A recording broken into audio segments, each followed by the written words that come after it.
A verdade de cada um.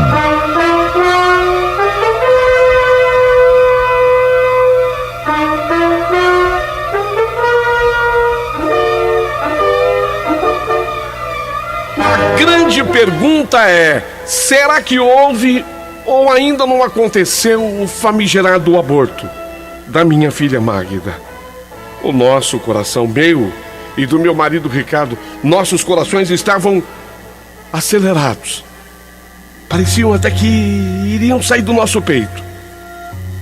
Foi quando nós entramos naquela sala, espécie de consultório.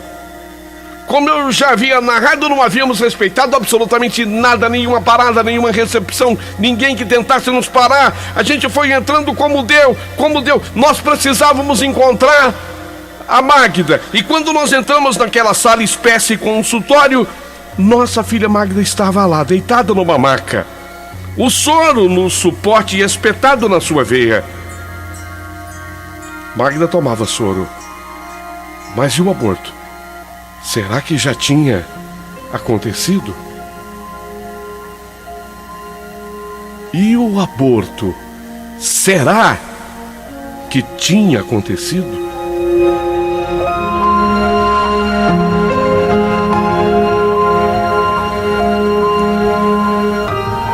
A resposta veio com a entrada da médica na mesma sala. Ela pergunta quem éramos. Eu e Ricardo praticamente respondemos juntos: somos os pais dela. Não digam. Sou a doutora Lúcia. Vocês sabem que eu estou levando a filha de vocês para um procedimento agora? Sim, doutora.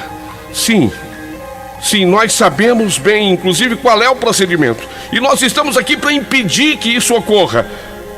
Olha, eu não quero me meter. Isso é encrenca de família. Mas a Magda tem mais de 30 anos e não fui eu quem a procurou. Sabemos de tudo, doutora Lúcia. Sabemos de tudo. Ninguém aqui pretende responsabilizar a senhora.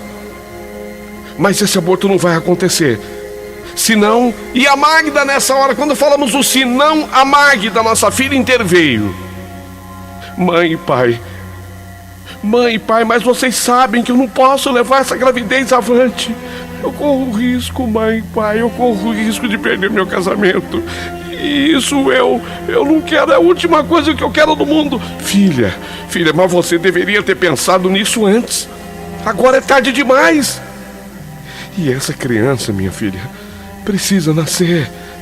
Mãe, a senhora não entendeu, mãe. Eu corro o risco de perder o meu casamento. Está claro para mim, sim, filha. Mas antes perder um casamento do que matar um ser humano. A gente pode perder tudo na vida, menos tirar a vida de um ser humano. E esse ser humano quer e precisa nascer. E não é de hoje. Faz 43 anos que esse ser luta para nascer. E luta para nascer a nossa família. Mãe, a senhora enlouqueceu, mãe? Que 43 anos eu engravidei agora. Filha, depois nós conversamos. Mas não podemos admitir mais um aborto na vida de uma mesma pessoa, filha. Mãe, eu não estou entendendo nada, mãe. Falamos disso depois, filha. O nome da médica, doutora Lúcia. Ela era prima do Diogo, o amante da minha filha. E até ali, o Diogo era o pai daquele bebê no ventre de Magda. Quando a doutora viu a confusão armada, ela foi logo se explicando: olha, eu não realizo esse tipo de procedimento nunca. E só o faria atendendo um apelo do meu primo, o Diogo, e da própria Magda. Mas diante de tudo que eu tô assistindo aqui, eu tô desistindo. Eu tô indo embora, porque me chamam lá no hospital, precisam de mim lá no hospital, e eu tô desistindo disso. Aquela médica, quando diz isso, aquilo representava uma primeira vitória. Ou seja, o aborto não tinha acontecido e nem aconteceria mais. Dali, esperamos a Magda se vestir, a nossa filha se vestir, e a levamos para casa. Diga-se de passagem que o tal do Diogo, o amante, também foi junto, ele foi nessa leva conosco. Ele ainda queria saber qual é o desfecho de tudo e agora o que vai acontecer. Ele estava desesperado, o Diogo. Ele também queria que o aborto tivesse acontecido. Ele também lutava para que o aborto tivesse ocorrido. E diante dele, do Diogo, eu e Ricardo, nós prometemos que ele não seria envolvido naquela história, que ele ficasse sossegado, porque o nome dele não seria envolvido naquela história, o nome dele não seria citado. Ele só teria envolvimento com a criança que iria nascer se um dia, quem sabe, ele quisesse. Ou seja, ele teria que se manifestar para isso, do contrário, ele não faria parte daquela história. Obviamente que não foi uma decisão fácil e nem unilateral. A nossa filha Magda participou ativamente da conversa e ela estava de pleno acordo de não envolver o Diogo na história. Porque, pasmem, agora a revelação, pasmem, vocês que estão ouvindo a minha carta, a minha história. Ele, Diogo, ele também era casado. Ele, Diogo, também tinha mulher. Ele, Diogo, também tinha filhos. Daí a preocupação dele, toda a sua luta e empenho para que o aborto acontecesse. Ele não queria que o bebê nascesse. Por tudo isso, nós vencemos. Eu e Ricardo, meu marido, vencemos mais essa etapa. Mas agora havia a batalha mais difícil. Havia agora a batalha mais delicada. Porque nós iríamos com a Magda participar da difícil conversa com o Toninho, o marido dela. Teríamos que falar para o Toninho sobre tudo, a começar pela confissão da traição da Magda. E depois, não falaríamos para ele por nada, até porque nessas horas não se pode descartar de como será a reação do traído. Não falaríamos para ele sobre nada a respeito de quem era o pai da criança. Coisas terríveis poderiam acontecer, não se sabe nunca. Então nós fomos os três. Essa era a batalha mais difícil. Fomos os três. Eu, Ricardo, meu marido, e Magda, minha filha. Fomos enfrentar a fera. Fomos enfrentar o Toninho. Em conversas assim, na minha particular opinião, nesse tipo de conversa, rodeios são piores. Os rodeios tornam tudo mais difícil. Então, Magda e o meu marido, o Ricardo, deixaram a missão para mim, comigo. Eu sempre fui muito objetivo e direto em tudo. Eu não sou lá nenhuma heroína, não, mas quando tem que enfrentar, eu me apresento. Eu não sou nenhuma heroína, não, nenhuma leoa, não, mas às vezes me transformo numa leoa. Eu me apresento e eu me apresentei. Então, sem subterfúgios, eu fui direta.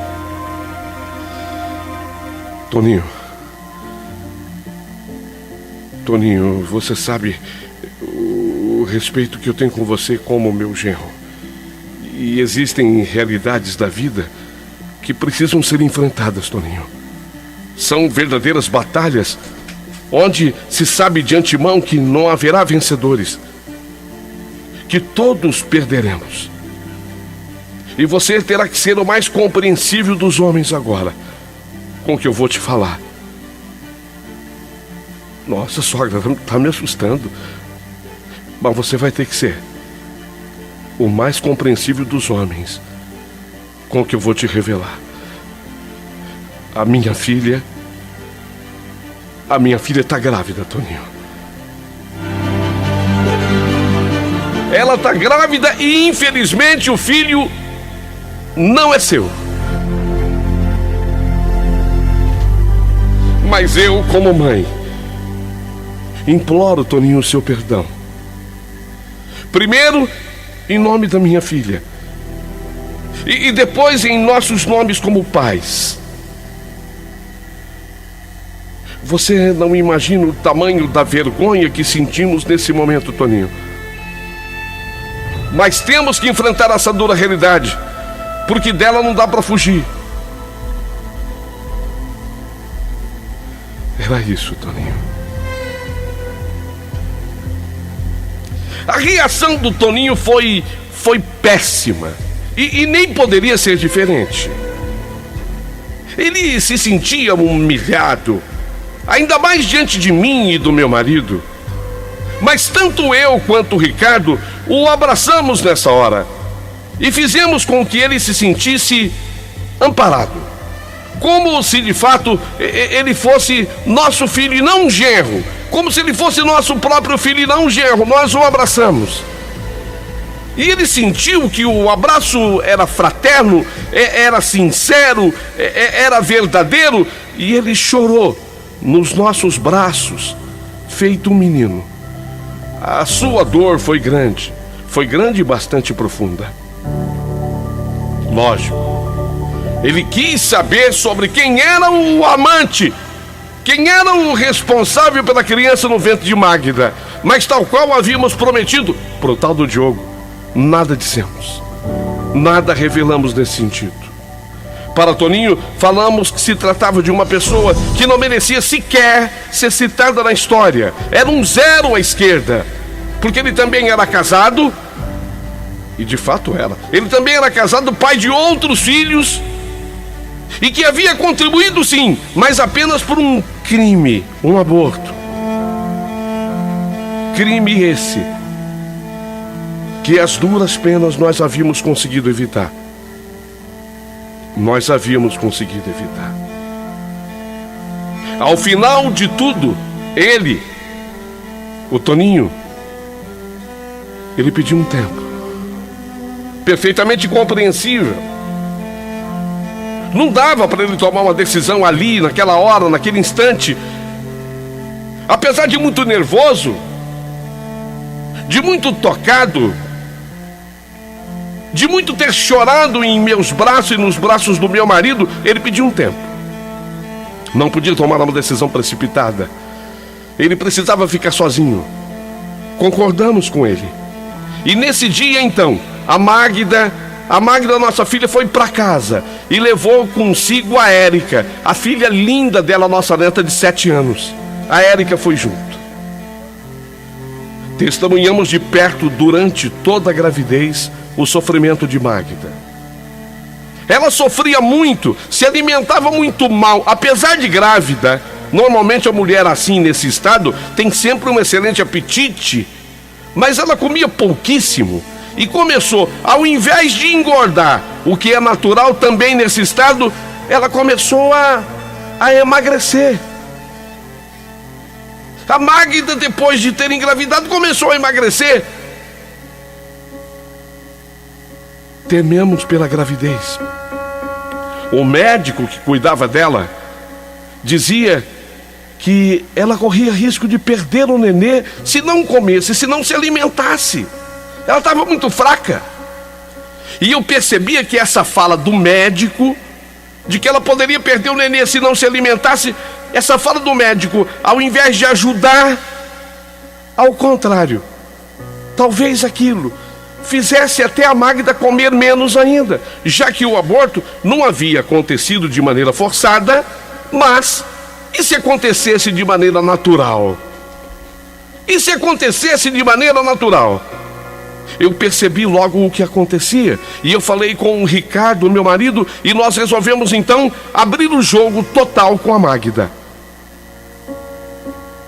E nós contamos para nossa filha, nós contamos a história do aborto que eu havia feito quando eu tinha apenas 15 anos e o Ricardo, meu marido, 17. Falamos dos sonhos com o menino da canoa e principalmente falamos da conversa da velha cigana conosco. A conversa da velha cigana foi extremamente reveladora.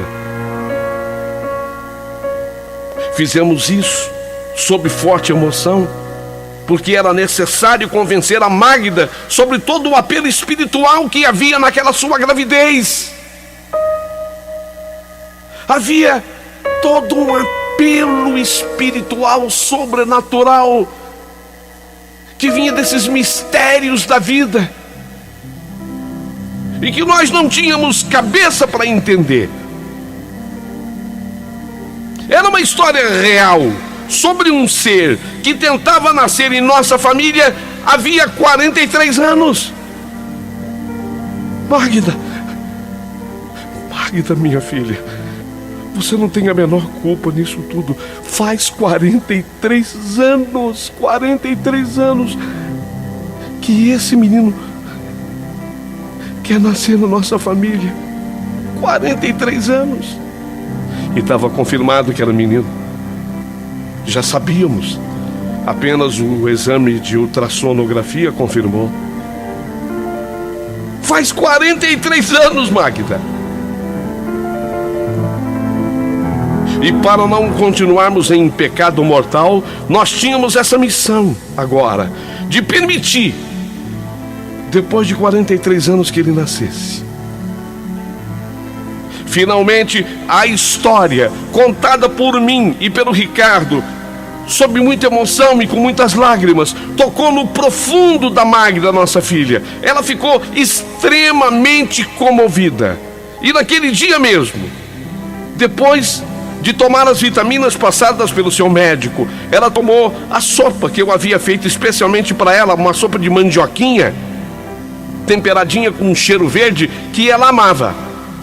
Eu fazia aquela sopa de mandioquinha e ela amava. E ela comeu 2 pratões daquela sopa naquele dia. Depois ainda comeu o doce de leite com queijo fresco como sobremesa. E aí foi que o quadro da saúde da Magda começou a se reverter. O emagrecimento foi contido e ela passou naturalmente a engordar. E ela terminou a gravidez dela com 11 quilos a mais do seu peso natural normal. Foi isso que possibilitou que ela desse à luz a um menino lindo, com 49 centímetros e 3 quilos e 50 gramas. Foi muito emocionante o parto do menino, e é dele que eu quero falar.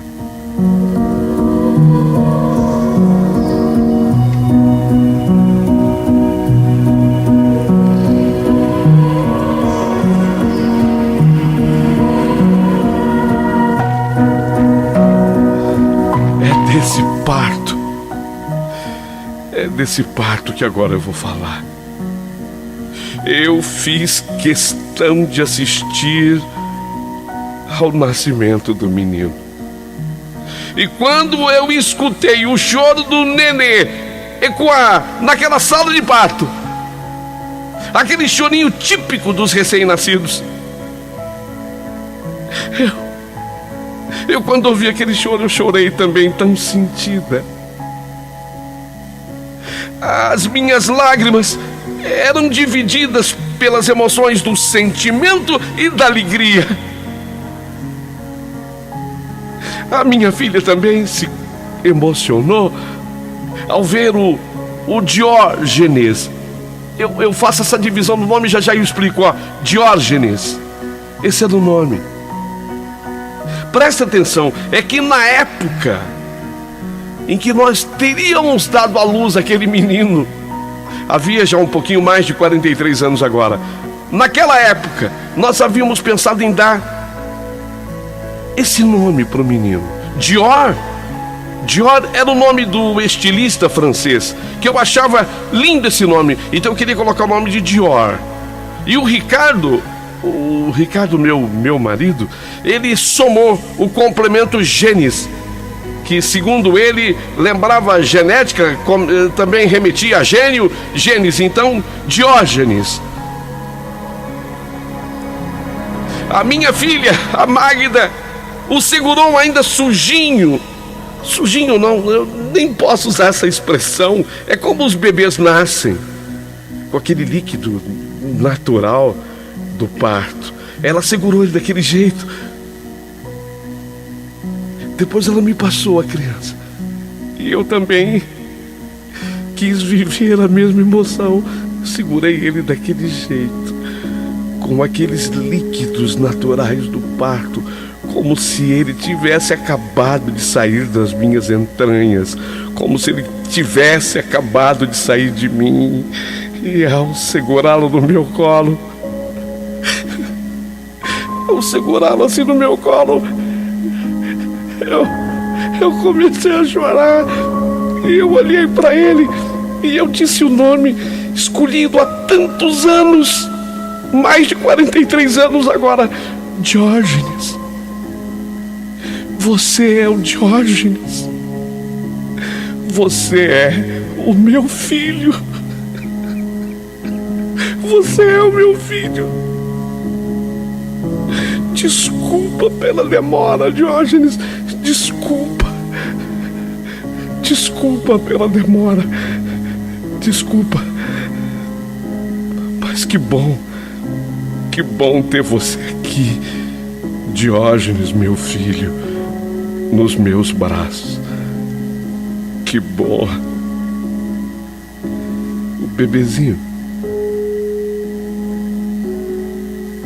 na sua pureza e inocência, eu nem sei se os olhos do recém-nascido conseguem enxergar alguma coisa, mas eu tive a impressão de que sim, de que ele me olhou.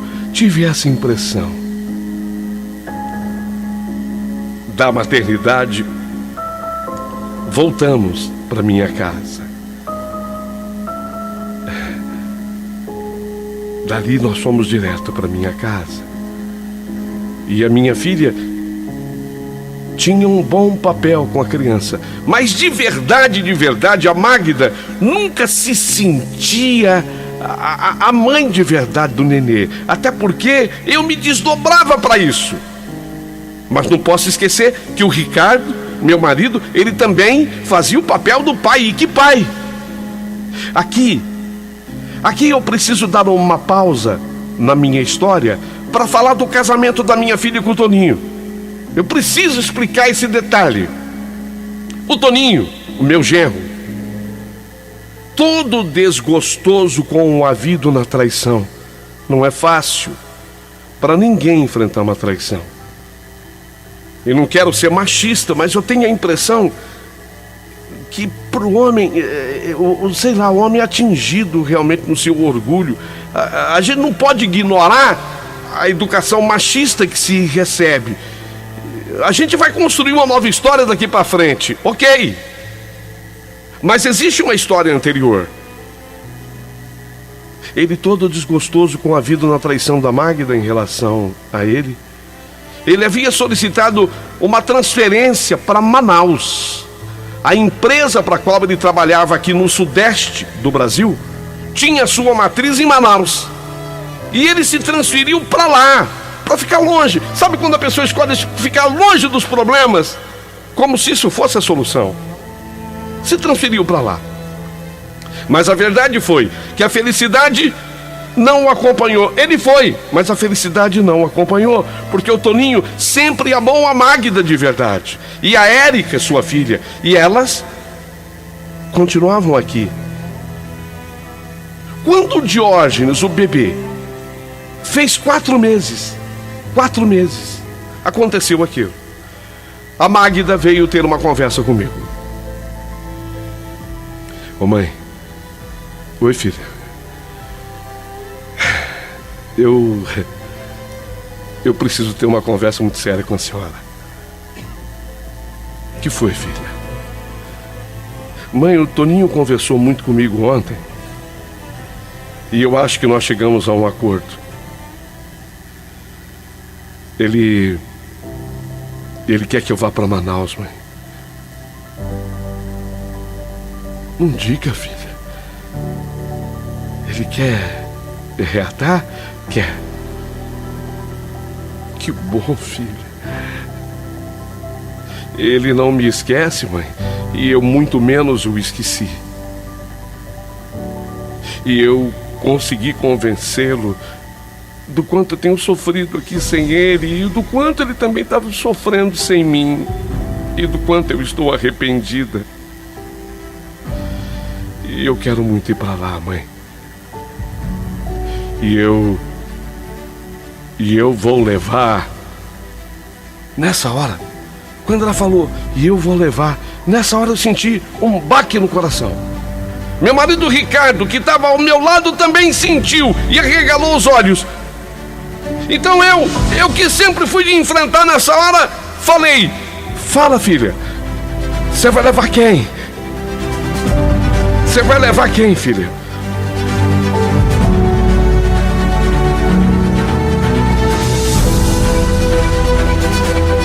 Mãe,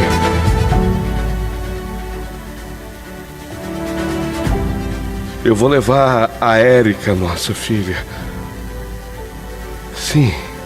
E o Jor. O nenê, o Jor. Mãe, sinceramente, mãe, eu amo o Jor. Amo, mas é incrível. Eu amo o Jor como se ele fosse meu irmão, mãe. Sinceramente, eu não sinto que ele seja meu filho. O espiritual, mãe, se sobrepôs a tudo, mãe. O espiritual se sobrepôs a tudo. O Jor é meu irmão, mas o Jor é seu filho, mãe. Seu e do senhor também, pai. Ele é filho de vocês. E eu queria deixá-lo com vocês.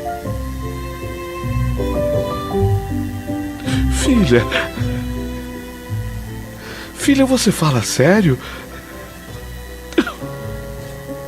Nunca falei tão sério, mãe, na minha vida. Mas observe uma coisa. Mãe, observe uma coisa. Veja a perfeição de Deus. Talvez o Jor agora... Veja bem, entendo o que eu vou falar, mãe. Talvez o Jor agora fosse um entrave no meu relacionamento com o Toninho, por tudo o que ele representa. E ele ficar com a senhora e com o senhor, pai, ele ficar com vocês é perfeito. É perfeito. E se é perfeito, é simplesmente porque Deus está nessa história. Porque Deus é a perfeição. Deus é a perfeição. Pai, conforme o seu sonho, o menino da canoa remou na sua direção. Não foi assim o segundo sonho do senhor? O primeiro era ele indo embora, sendo arrastado pela corredeira do rio. O sonho recente era um menino remando na sua direção. Até nisso tem o dedo de Deus, porque eu estou indo para o norte do Brasil, estou indo para Manaus, e lá os rios imperam. E ele, o Jor, não remava para lá, ele remava em direção contrária, a seu favor, pai. Até nisso tem a perfeição de Deus. Sinceramente, pensar assim faz diminuir até o meu sentimento de culpa a respeito da traição. Às vezes sinto que eu fui apenas uma peça nesse tabuleiro de xadrez da própria vida. É assim que eu me sinto, uma peça nesse tabuleiro de xadrez da própria vida.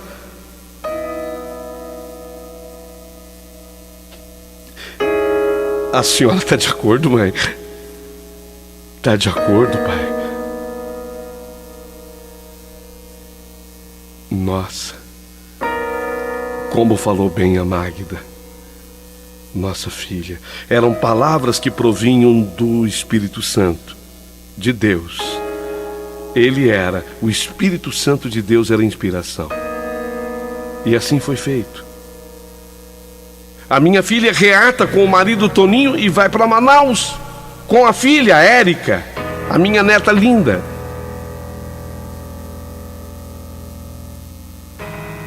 Inclusive, ela havia acabado de completar 8 anos.